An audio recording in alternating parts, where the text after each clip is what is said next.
이제 스페니시 북봉 가를 스페니시 합스부르크하고 같이 보면서 한번 이야기를 해봤으면 좋겠어요. 자, 스페니시 북봉에서는 우리가 도팡이라는 단어를 우리가 우리나라 말로는 도팽 이렇게 많이 쓰는데 이 도팡이라는 단어를 프랑스 그죠? 프랑스의 도팡이라는 단어를 알고 넘어가야 돼요. heir apparent라는 단어입니다. 우리가 왕자리를 물려받는 사람은 지금 heir apparent하고 heir presumptive하고 두 개로 나눌 수 있어요. 그죠? heir presumptive하고 어떻게 다르냐면 예를 들어서 이런 겁니다. apparent는 appear가 뭐예요? 나타나다죠. 그래서 눈앞에 나타나는 확실한 이런 뜻입니다. 그래서 확실한 이게 만약에 세자라고 합시다. 왕세자. 그러면 heir apparent 그러면 왕세자는 분명히 바뀌지 않는 겁니다. 무슨 얘기냐면 여기 왕이 있어요. 이게 지금 왕이 있는데 자식이 없어요. 자식이 없어요. 그러니까 어떻게 이으냐면 자기 동생의 자식을 이렇게 왕이 가는 수밖에 없습니다.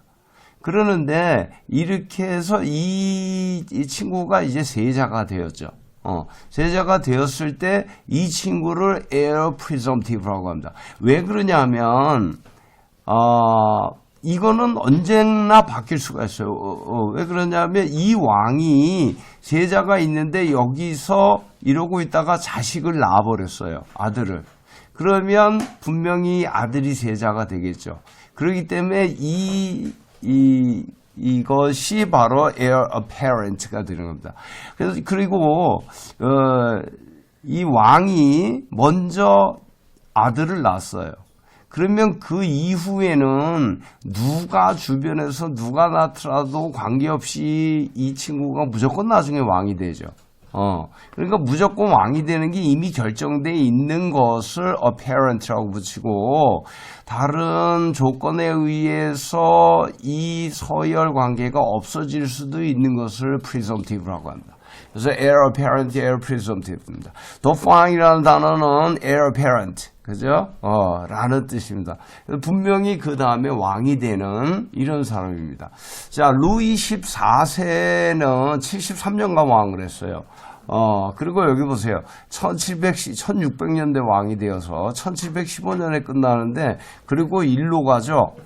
보세요. 이게 아들입니다. 아들인데, 아들이 왕을 하도 오래 하는 바람에 아들이 자식을 둘이나 놓고 놓았는데도 그러고 죽었어요. 죽었는데 그때까지도 왕을 하고 있었어요. 그래서 요 첫째 아들이 왕이 돼야 되는데 요 첫째 아들도 보세요. 1712년에 죽잖아요. 그래서 죽었어요. 근데 또 이게 이제 손자죠. 루이 14세. 손자가 또 자식을 낳았어요. 이게 증손자죠. 여기 루이 15세입니다. 그래서 루이 14세는 루이 15세가 증손자입니다. 증손자. 근데 참 재미있죠? 증손자가 아들을 낳았어요. 그런데 이 아들도 이 증손자도 너무나 오랫동안 왕을 너무나 59년이나 왕을 하니까 그 전에 아들이 죽어요. 그래서 이 고손자가 왕을 못하고 죽어요. 이 고손자의 아들, 그러니까 현손이죠. 그래서 왕이 루이 14세가 증손자, 그 다음에 현손한테 두 번째 왕이 물려요. 여기 74년을 끝났는데 14년이죠. 자, 이렇게 그래서 두 왕이 그러니까 증손자하고 그죠? 자기하고 합쳐가지고 이게 왕이 100년을 넘게 해요. 그러니까 하나의 시대가 하나의 시대가 완전히 가버리는 그런 아주 재밌는 사건이 벌어집니다. 그런데 어쨌든 간에 자 여기서 필립 4세의 스페니시 합스부르크가의 필립 4세의 네 번째가 딸이에요. 이것도 이름이 마리아 테레사입니다. 그리고 여섯 번째가 아들인데 이게 카를로스 2세, 칼 2세. 태어났을 때부터 굉장히 문제가 많아가지고 결혼이라든지 정상적인 행동 자체를 하지 못하고 결국 죽죠. 태어나서부터 죽을 때까지 왕이 되어서도 전부 그러니까 대리 뭐 대리청 정도 아니죠. 뭐 거의 그냥 있다가 그냥 죽었어요. 그렇게 죽으니까 자식이 없죠. 그런데 요 네 번째 딸이 누구의 부인이에요? 바로 마리아 테레사 오브 스페인. 그죠? 루이 14세의 부인이 됩니다. 그러니까 루이 14세 요게 요렇게 죽고 자식이 단절이 됐을 때 스페니시 합스부르크가 단절이 됐을 때 루이 14세가 자기 이 가족에서 왕권 계승권이 있다고 주장하는 거예요. 그런데 아들은 죽었죠. 자, 손자 중에 첫 번째 손자는 프랑스를 이어받아야 돼요. 그래서 두 번째 손자인 필립, 그죠? 듀크 오브 앙주, 앙주 백작이 필립을 가지고 요게 이제 나중에 필립 오브 스페인, 요 필립, 요 왕이 되는 겁니다. 그래서 요렇게 왕을 시키는데 다른 나라에서 허락을 할 수가 없죠. 왜냐하면 스페인만 해도 그때 지금 이 1506년 그죠? 뭐 이렇게 1500년 따지고 이렇게 되면 이때 스페인이 그래도 강했을 때잖아요. 그러니까는 저희 프랑스하고 둘이 합하면 유럽에서 최강의 국가가 되죠. 그러니까 결국 모든 나라가 많은 나라가 반대를 해서 결국 Treaty of Utrecht 그죠? 그래서 유트레이트 조약에서 그러면 필립이 있기는 있는데 프랑스하고 스페인과는 어떠한 관계를 맺을 수 없다. 이렇게 해가지고 형제지간을 완전히 끊어놓는 것을 조건으로 해가지고 필립이 스페인의 왕을 잇도록 합니다. 여러분 지금 스페인의 왕 있죠? 이게 지금 부르봉 왕자입니다. 참 재밌죠? 부르봉 가문이 부르봉 왕조가 1589년에 시작되었고 1792년에 끝납니다. 그죠? 실질적으로는 1789년에 끝나죠. 프랑스 대혁명 때. 그러나 이제 공화정이라는 것이 서는 것이 1792년에 세워가지고 1793년에 루이 16세하고 그죠? 그리고 루이 16세하고 그리고 그 부인인 마리 앙투아네트 요게 바로 그 오스트리아 합스부르크가의 프란츠 1세 그죠? 마리아 테레사 마리아 테레지아 도고 발음으로는 그 사람들의 딸이죠. 그래서 요 둘이 이제 1793년에 자식들까지 전부 다 죽는데, 요렇게 해서 죽이니까 실제로는 이제, 그때, 공화정이 92년이었으니까, 형식상으로는 이래도 실제로는 1789년 프랑스 대혁명이 일어나면서 루이 16세는 실권을 잃어버리죠. 근데 어쨌든 간에, 그래서 이 필립, 루이, 요거 뿌띠 도팡이라고 하죠. 요 아버지가 바로 그랑도팡. 그죠? 그랑도팡이기 때문에, 요렇게 둘 다 도팡이었죠. 그죠? 왕세자이었는데 왕은 못 되고 죽은, 이 사람들입니다. 그래서 이 아버지를 그랑도팡, 그 다음에 아들을 뿌띠도팡, 이렇게, 우리가 하는 거죠. 자, 어쨌든 그래가지고 요 둘째는 스페인의 왕으로 가고, 그리고 그 첫 번째 이쁘디 도팡, 첫 번째 아들 그랑 도팡의 첫 번째 아들의 아들이 바로 루이 15세가 왕위를 잇게 되는 거죠. 1715년에 국민의 사랑을 많이 받아가지고 The Beloved라고 부르는데 특히 부인이 그죠? 그 폴란드 아빠가 폴란드 왕이었다가 쫓겨났는데 어쨌든 그 폴란드 왕위는 왕과 가문이 발음하기가 좀 어려운 것 같지만은 그렇지도 않습니다. 여기까지 레스츠 그죠? 레스츠 그 다음에 추인스카 그죠? 마리 이렇게 되죠. 마리 레스츠인스카 이렇게 돼서 몇 번 연습해 보면 별로 어렵지 않습니다. 이게 폴란드 가문입니다. 이름이 A로 끝났으니까 여성이죠. 그러니까 그 가문으로 말할 때는 I로 해야 돼. 스키. 여러분 I가 이탈리아 말로 복수입니다. 복수. 그런데 가정이란 건 적어도 자식이 없어도 부부가 있어야 되기 때문에 무조건 복수입니다. 그리고 모든 이탈리아 이쪽은 모든 사업은 어떤 가정이 일으키죠. 그래서 그 가정의 이름으로 이 사업체 이름을 삼습니다. 이게 이쪽에. 그래서 여러분, 페라리, 그죠? 페라리 그러면 페라리 가문이죠. 성입니다. 람보르기니, 전부 이자죠. 그죠? 그러면 성이란 뜻입니다. 자, 어쨌든 간에, 그렇게 해서, 요렇게 15세가 자식을 낳는데, 이 또한 왕이 되기 전에 죽어요. 이 또한 도팡이죠. 도팡, 프랑스입니다. 여기도 도팡, 여기도 도팡, 여기도 도팡. 그죠? 우리나라 말하면 황태자 또는 왕세자 이런 뜻이죠. 그렇게 했는데 어쨌든 간에 이 자기 자신은 왕이 못 됐지만은 그 밑에서는 자식이 셋 다 쪼로록 그죠? 5번째, 6번째, 7번째가 전부 아들인데 요 3명이 다 왕을 하죠.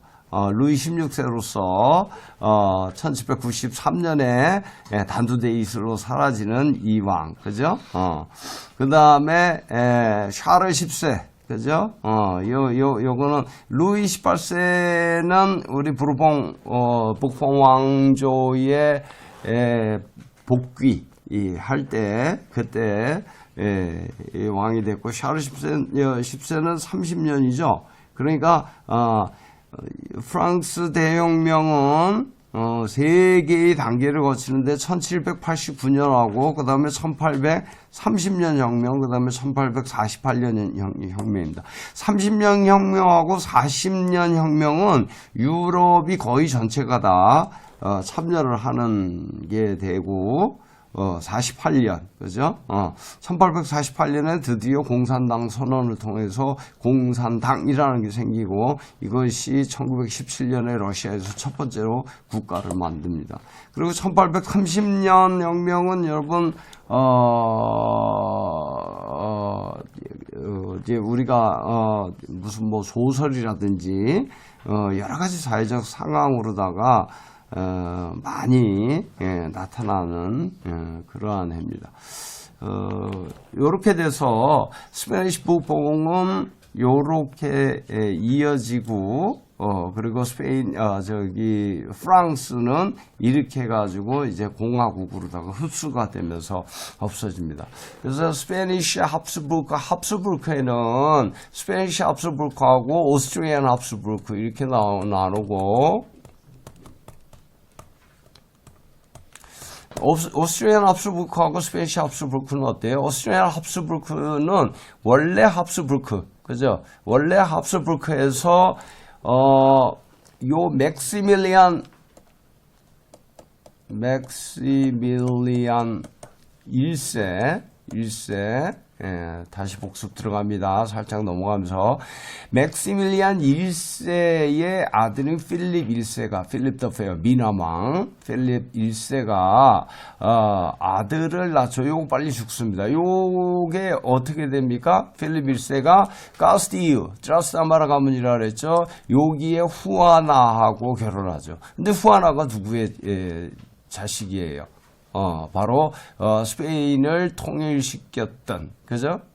1469년 둘의 결혼으로 누구하고 이사벨라 1세하고 페르난드 2세, 아라공의 페르난드 2세, 그 다음에 카스티유의 이사벨라 1세 둘이 결혼을 해서 스페인을 실제로 통일시키고 요 후아나는 이제 성인이 될 때까지 잘 살아남고 후아나의 동생이 누구냐 하면 여러분 그 캐서린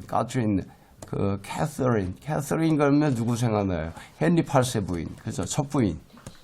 영국의 헨리 8세의 첫 부인, 그죠? 원래 헨리의 형인 아더의 부인이었는데, 30년 전쟁, 장미 전쟁을 통해서 랭카스터 가문이, 랭카스터 가문의 그것도 또 진정한 남자로다가 내려온 게 아니고, 결국, 우리, 헨리 튜러의 엄마의 힘으로, 그죠?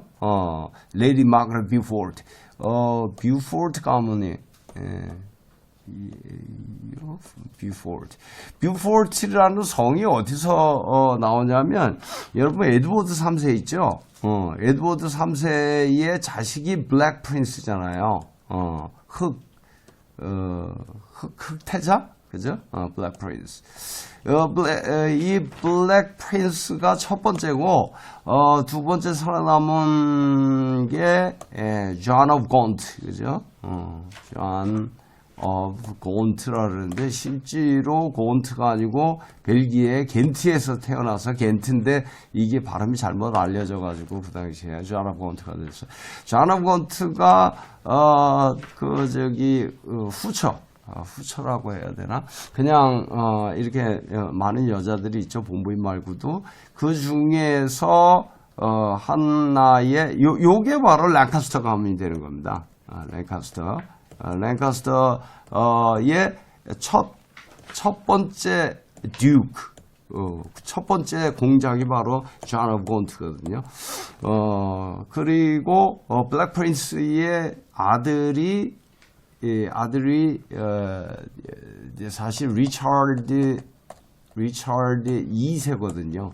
그러니까 리차드라는 이름이 붙이면 영국에서는 별로 좋지 않은 것 같아요. 그죠? 리차드 3세도 그렇고. 그 리차드 2세가 아버지가 죽고 에드워드 3세가 죽을 때 일찍 왕이 되죠. 그래가지고 이 존 오브 곤트에게 다시 말해서 삼촌 세력에게 빼앗기게 되는 거죠. 그리고 랑카스터가도 이제 남자가 끊겨가지고 여기에 그러니까 사위가 바로 오웬, 그죠? 오웬 튜르거든요. 오웬 튜르. 그래서 오웬 튜르 쪽으로다가 가가지고 그쪽으로 연결된 게 튜르 왕가입니다. 그러니까 참 어쨌든 간에 그쪽으로다가 연결돼서 내려갑니다. 그래서 어쨌든 간에 스페니쉬 부르봉 가문은 지금 프랑스에서는 이제 없죠. 프랑스는 공화국이니까. 그런데 스페인이 아직 왕가를 가지고 있는데 스페인 왕가가 부르봉입니다. 그래서 프랑스 왕가인데 프랑스에서는 없어지고 스페인에는 있는 이러한 일이 일어났습니다. 자, 여기서 잠깐 끊었다 갈까요? 잠깐 끊었다 가겠습니다. 너무 길지 않게 짧게 갑시다.